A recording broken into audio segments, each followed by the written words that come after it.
Hello, my name is Katie, and I broke my jaw 7 weeks ago today. I've tried to film this quite a few times. I just need to sit down and do it because I'm avoiding it at all costs. Please ignore the background. I know it's not super aesthetically pleasing. I'm in my boyfriend's room just filming this because I need to just get it out and get my story out. This might be a long video, so sit down, relax, get a kombucha, and enjoy my traumatizing story. Cheers. A little about myself. I live in San Diego. A few months ago, I started playing volo. It's basically like recreational sports in your city, and they organize it for you, and all you have to do is show up. I've been working with them a little bit, and I wanted to do softball. We got our team together. We've been super excited about it. We've been talking about it literally for months. We were so excited. I will say our team, not good. We were not good, but we were having fun. It was a blast. We played our first week, we lost, and then the second week was May 9th. And because our team was not that good, we decided to get there early and warm up, see if we could get some practice tosses in, get some practice pitches in, and just have some fun an hour before the game started. My boyfriend Aiden lives literally a block away from this field, so we were able to get there super early. We were the first ones there at the park. We were warming up on this field. It's like adjacent to the field that you play on, and there was no one on this field except for this lady walking her dogs. Aiden and I originally got there early because we wanted to practice ground balls. I was playing third base the week before, so I was like, why not practice some ground balls? I was kind of scared of the ball. I played softball one season when I was younger, and I was not good at all, so I wanted to be good at this because it's fun. Aiden was a pitcher in college, so he is pretty good at baseball and knows what he's doing, and it also means that he's a little bit competitive, so it makes me want to be competitive and be good at it. The way you pitch in volo, it's a little bit different than it is in a normal softball game. You kind of have to pitch above the batter's head and then have it drop down right as soon as you're batting. I was like, I just want to see if I could pitch. Let's just see if I can do it. So I pitched him once and it was like really bad, and I did it the second time, pitched him really slow pitch. I'll include the video here. I'm okay with watching it now. Anyway, I pitched really slow, super huge arc, bounces down low, and he's able to hit the ball. It immediately hits me. I am able to see that the ball is coming towards me, and I'm able to turn a little bit, turn to my right, and the ball hits me square in the jaw. Literally the second pitch, we were just messing around. You can see in the video, we're having fun, much of it. It's just we're having a good time. And it immediately goes south, hits me square in the jaw, probably going 80 miles an hour. I immediately crumble, fall to the ground. I didn't black out, but I just remember being so shocked, not really knowing what just happened, and I'm pretty sure I immediately just started crying and being emotional because that's just who I am. I'm very emotional. And I just fell to the ground, and Aiden immediately knew that something was wrong and it was bad. He ran to me and was consoling me, and thankfully, like I said, there was another lady on the field walking her dog. She saw the whole thing happen. She ended up coming over and seeing if I was okay and said I'm a nurse. She was there with me, talking through it with me, calming me down, and Aiden was able to go and grab the car and bring it up to me. Also, it was not one of the new yellow softballs. It was one of the old white hard softballs that we bought just for $1. I just kind of jumped in the car. Aiden grabbed everything. Crazy enough, I was filming the whole thing just for fun because I work with volo, like I said, so I was filming just warming up and getting ready and being excited because I honestly have no bad things to say about volo. They're amazing, and it's super fun to be involved with recreational sports through them. We grabbed our phone, got in the car, and immediately made our way to the emergency room. The entire drive, I was kind of blacking out. Not really blacking out, but just in shock, not really knowing what's going on. I know that I couldn't close my mouth. My mouth was open and I couldn't close it, if that makes sense. Thankfully, we brought some drinks. We had an ice chest that had ice. I was able to immediately put ice on it, so it helped a little bit with the pain and the shockingness of it.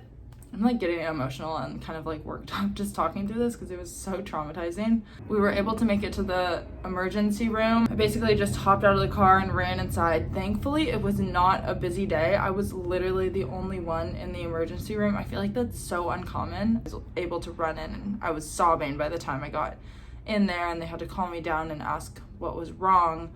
I also want to backtrack and say complete accident. Like it was just like a crazy accident. Even though Aiden played college baseball, there's no way he purposely hit me in the jaw, and he's felt awful about it and has made up for it since. He's took super good care of me. So I just want to put that out there so no one thinks that it was purposeful or he feels awful about it. It was just a crazy accident. I think we got to the emergency room at like 5 or 6. I don't remember exactly. But after Aiden dropped me off and like parked the car and everything, he was able to text my mom, text his family, and his mom immediately left the house and started driving to San Diego to be with us. My mom, as soon as she could, came and they were able to be with me. I feel so incredibly blessed. I'm gonna cry. I feel so blessed that they were able to get there as soon as they could and like be there with me. It was such a calming presence because I was such in an emotional state. To have them be able to be there as a like comfort for me. Oh, sorry. Okay, I'm good. But yeah, when I got there, they immediately hooked me up. They started pumping me with painkillers because they knew it was bad. And I believe like it was every 2 hours they were alternating my pain medicine. They were asking me like a bunch of questions to kind of like gauge if I had a concussion, and I could not tell them the year. I could not remember the year. I couldn't figure out how to access my phone. I definitely had a slight concussion from all of this, and it could have also been due to just being in shock from the whole incident, but I definitely feel like I had a slight concussion. When I got there, they immediately put me on, I believe it was fentanyl first, to like shock the immediate pain away, which I did not really like the effects of how it made me feel. I did not really like that, but then they put me on Oxy, and that really helped. It was a longer painkiller for the pain for me, so that really helped with my pain control. I went through CT scans, x-rays, and all while like my jaw is like open and I'm like crying the entire time. I said I'm very emotional, and like when I'm hurt and scared, I just cry a lot. If you are going to the hospital and need like ice, their ice does not get cold enough. I don't know what it is. They have like a cotton bag that they put their ice in, and it does not get cold enough. Thankfully, Aiden was able to like go and get a bag of ice. He literally brought a bag of ice into the hospital with like little baggies for me to be able to hold just straight ice onto my face, because that was the only thing that was really helping numb the area. If I wouldn't have gotten those bags of ice, I don't know what I would have done, because it truly helped so much. Their ice does not get cold enough. I don't know what it is. It's the weirdest thing. Aiden's mom was able to go get me some soup. I really couldn't even eat the soup because my jaw was open so wide that I just wasn't able to close my mouth to swallow, and I think I remember it being swollen a little bit too in the back of my throat. All the swelling that started to happen back here, so it was hard for me to swallow and eat anything, even soup, like the broth. And then at midnight they told me that I couldn't eat anything because I was probably going to have surgery the next day. Oh, backtrack. After the x-ray, they found out that my jaw was broken in 2 places. My jaw was broken back here and right about here, I think, and the ball hit right here.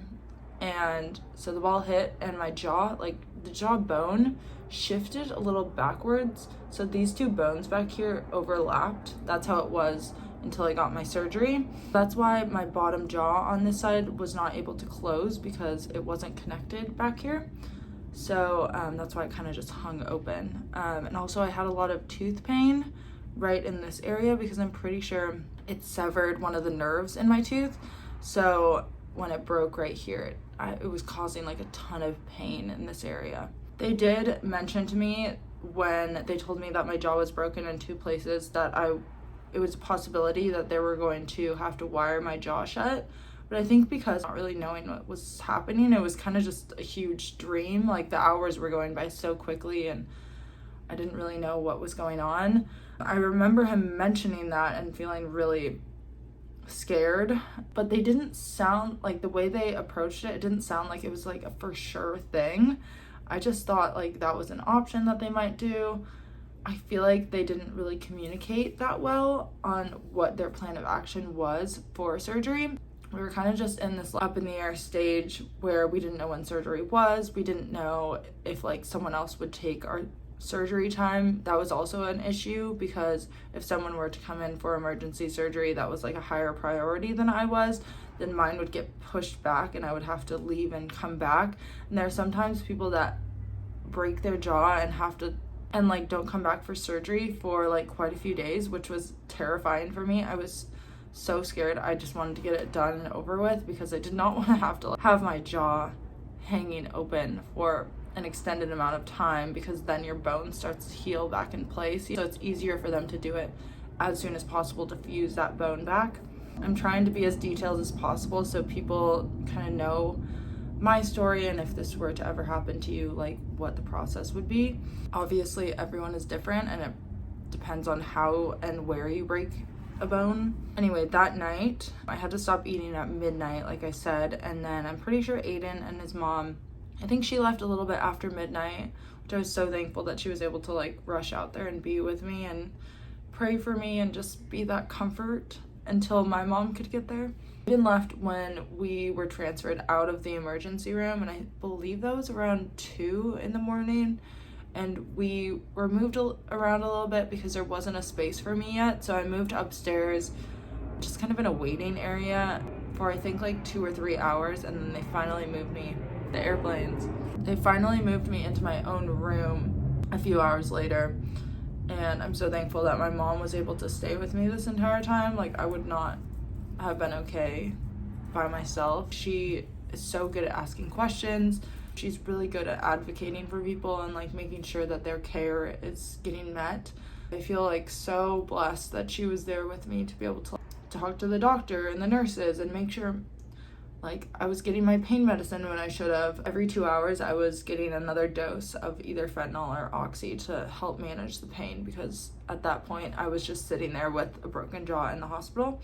I didn't really sleep that much that night. I just remember being really scared and crying a lot. And then that morning I remember finding out that I was scheduled for surgery later that day in the afternoon.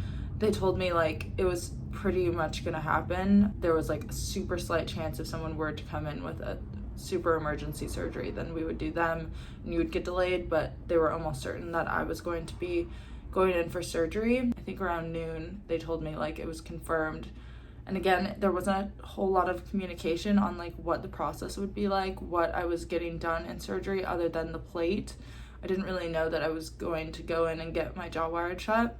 I just knew that they were gonna fix my jaw. They tell you what you're doing, but you're still kind of confused on the whole process. Like, I don't know what it's like to break my jaw. I don't even know what it's like to break a bone, so I don't know the step-by-step process of getting it fixed. I really wasn't on my phone. I was watching a little bit of TV. I was able to watch the Padres game, and that kind of brought me some comfort. Aiden would play worship music for me and just like read me texts that people were sending to me.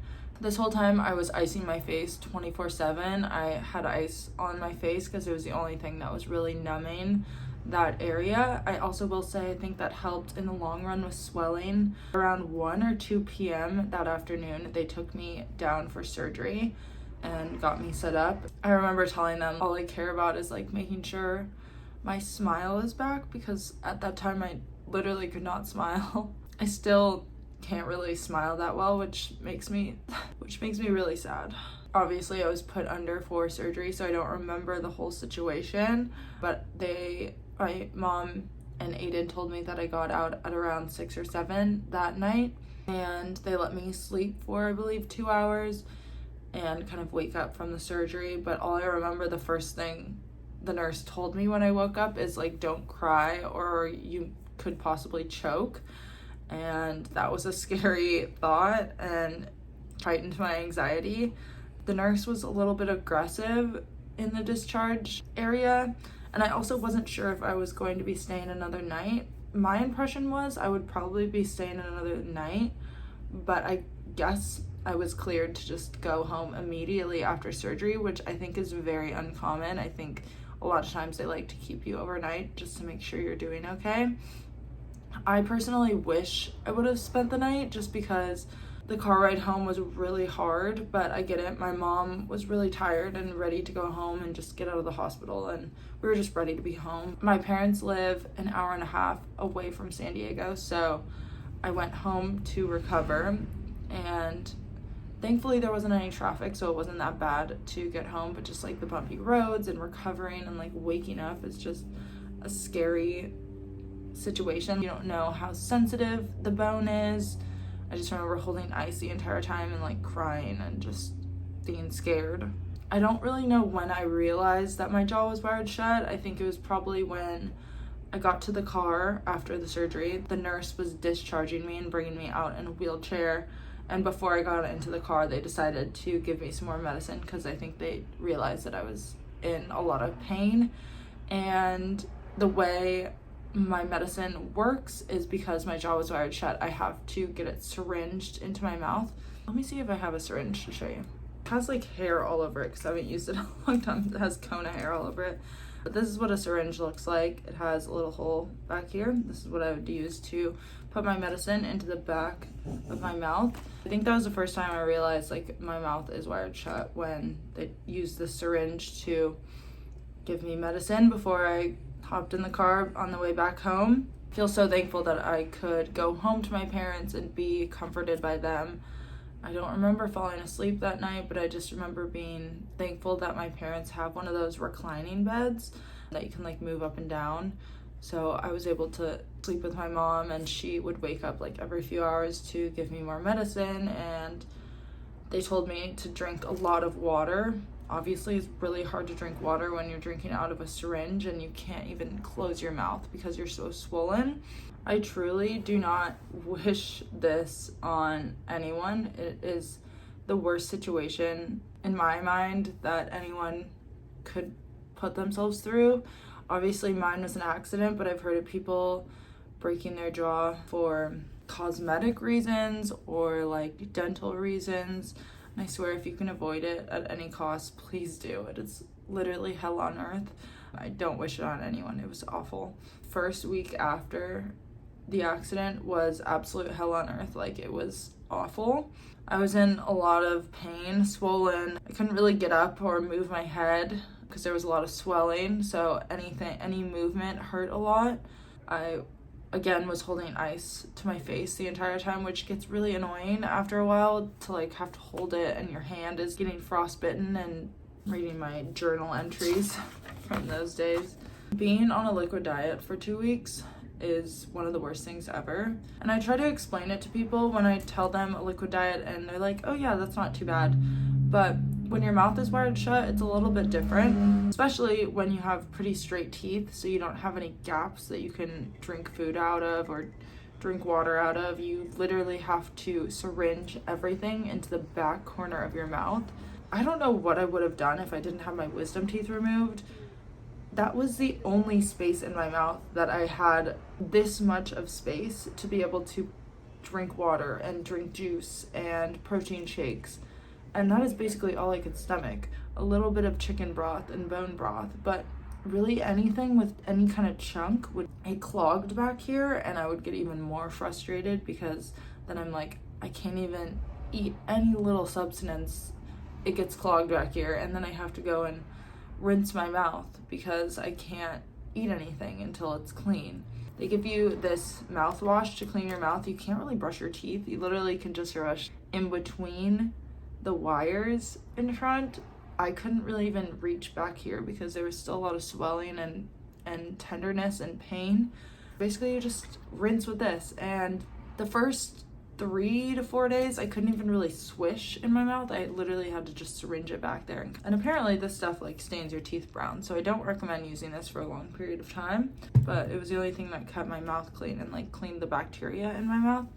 I was so exhausted after surgery. I'm so thankful that I had Kona with me. She literally laid next to me for a week straight, just like did not leave my side, and knew that something was wrong. On day 2 and 3, I was finally able to read and respond to all of the texts and all the love that I got from my community and friends, and I feel so thankful like to have so many people surrounding me with so much positivity. Honestly, that got me through, and I've never really struggled with depression or anything like that. I struggle with anxiety, but I've never been depressed in my life, and I swear for those 2 weeks that my mouth was wired shut, I've never felt so low and scared and angry and frustrated and just down on myself. Like, it was so hard to get through the days. The hours seemed to drag on, and Oh my gosh, it was awful. Everything was exhausting to do. It was exhausting to stand up. It was exhausting to go to the bathroom. It was exhausting to have to drink water. Like, I could not get anything down. They give you medicine if you do feel nauseous at all. One, I can't even get it into my mouth. You're supposed to like suck on it and not like, chew on it. It says dissolve under your tongue. I can't even get anything into my mouth. How am I supposed to dissolve this under? Thankfully, I did not get nauseous. Took it a few times, but you can't even get it into your mouth. I don't know. But then the kicker, if you are to throw up, you're either supposed to swallow it, which is disgusting, or you have to cut your own wires open and get it out. Disgusting. This was scary that they sent me home with, like wire cutting scissors. So scary. Thankfully, that did not happen to me. When I slept, I had to put these little tubey things into the sides of my mouth to keep my gut, or keep like the insides of my mouth away from the metal, because it would rub and it was swollen, so it was just really irritated. Getting these tubes into my mouth really helped separate it and like spread open my mouth. I don't really know exactly the purpose of these, but it really helped a lot. They gave them to me when I left the hospital. When they did the surgery, they made the incisions on the inside of my mouth, so I don't have any external scarring, which is amazing. And I have stitches inside my mouth.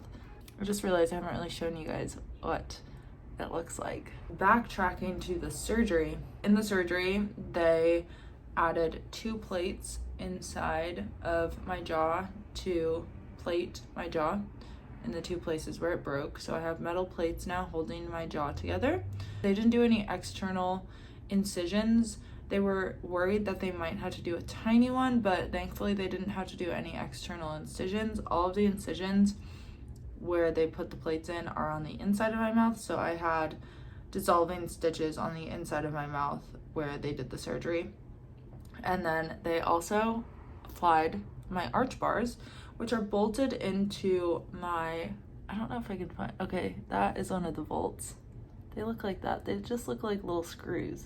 It's bolted in, I believe, 4 places on top and 4 on the bottom. And the arch bars basically just keep your jaw in place. And then when they wired me shut, they used these little metal things to wire. And yeah, so when I left surgery, I was wired shut, had 2 plates in my mouth, and that's how I left the hospital. By day 3 or 4, I was like so over the liquid diet, and I was only like 2 or 3 days into it. I was just so over it. It was awful to not be able to eat anything. On day 5, I was actually able to watch the video of my accident. Before then, I did not want to watch it. I was too scared that I was going to be traumatized. The ball hit me so hard that it left seam indents on my cheek, which was crazy. The bruises, I believe, took 6 days to go away, 6 or 7 days to go away after the accident. For the first like week or so, I had to hold an ice pack to my face 24/7 and bring like tissues because I was spitting a little bit, and I had to bring my syringe everywhere if I was thirsty for water because I couldn't just like drink out of a water cup. A week after my surgery, we also found out that the doctor and the hospital, I don't know whose fault it was, but they didn't send me home with enough medicine and antibiotics. So we had to call the doctor a million times to have them re-prescribe my antibiotics and my pain medicine because I was starting to run out and still in pain. And it was just really frustrating. If you're going to UCSD, I think they're a good hospital. I think they're good at what they do, but their communication skills are just lacking a lot. Also, we called the doctor a week after the surgery and just to talk to them about my care and stuff. And one of the nurses told me that I would probably have my wires on for 6 to 7 weeks, and all the other sources, like the paperwork we were sent home with and on Google, it all said 2 weeks. We were just like really off put by why would she say 6 to 7 weeks wired shut.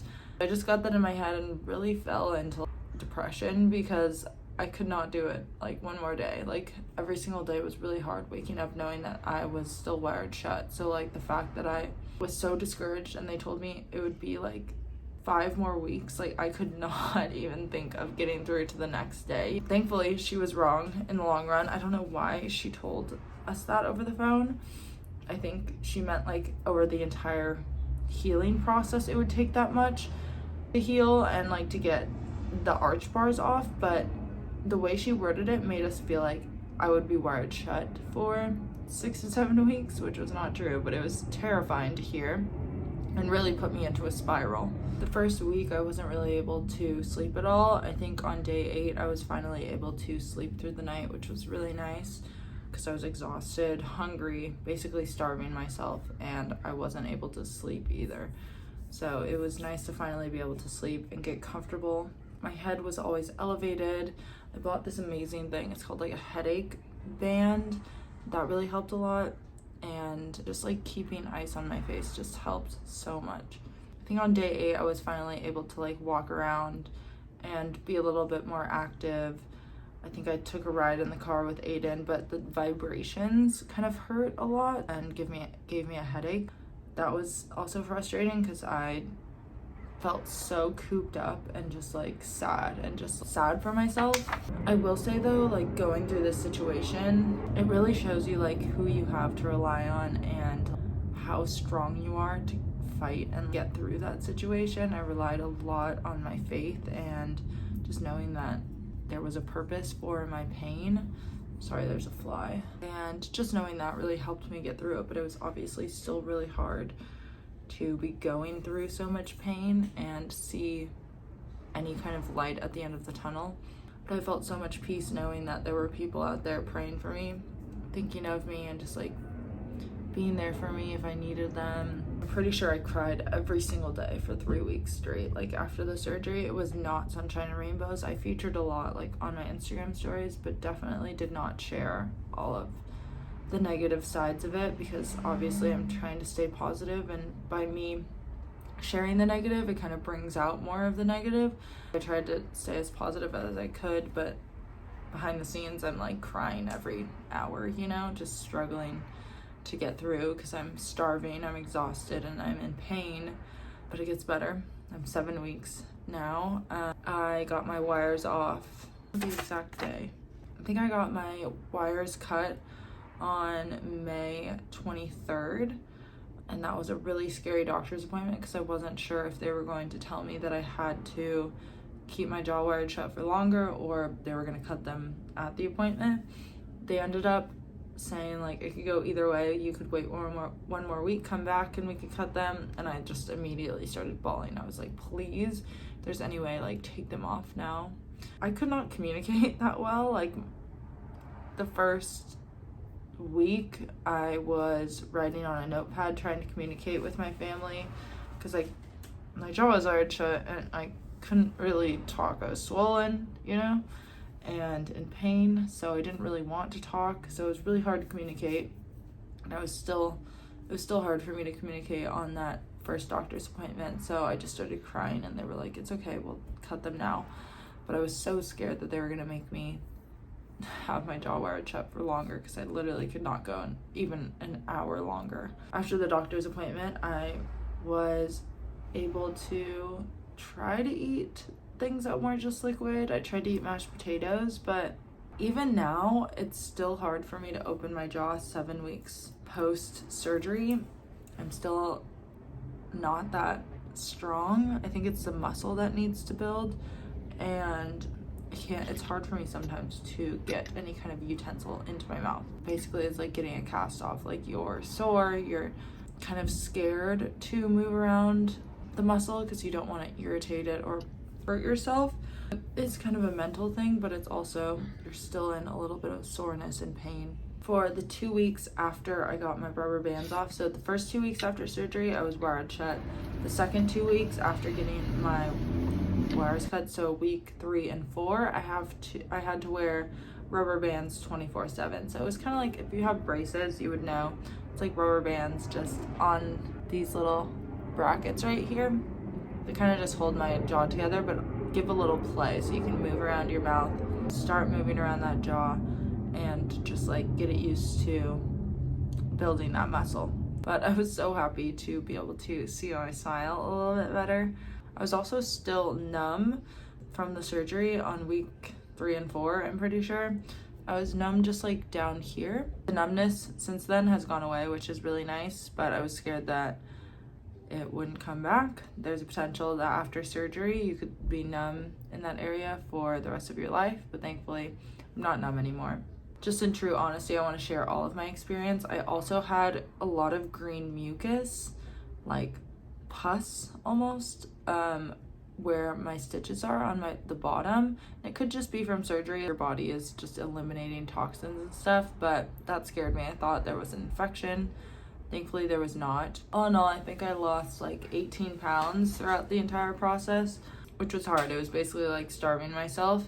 Thankfully, I think I've gained most of the weight back now, and I feel a lot stronger and not so weak and like lethargic. On week 3, I was strong enough to eat foods on my own. It had to be like really squished, and I still to this day can't really chew, so it has to be like really tiny pieces that I can basically just swallow and shove into my mouth.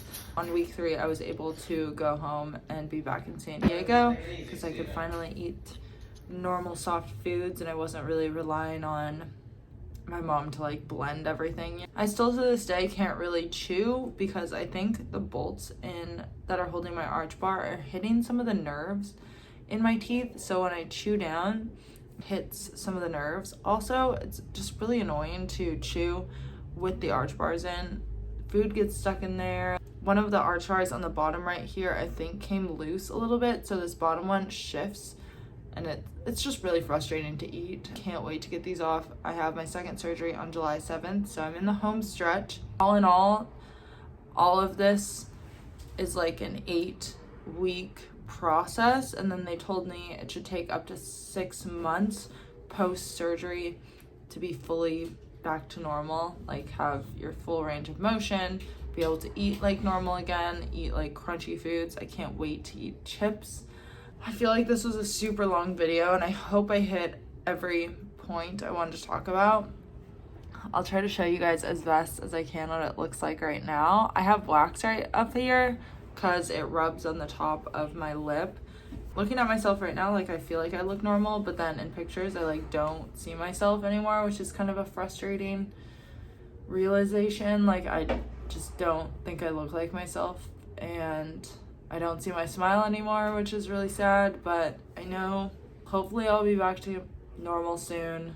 Probably end up having to get braces in the future. That'll be like 6 months from now.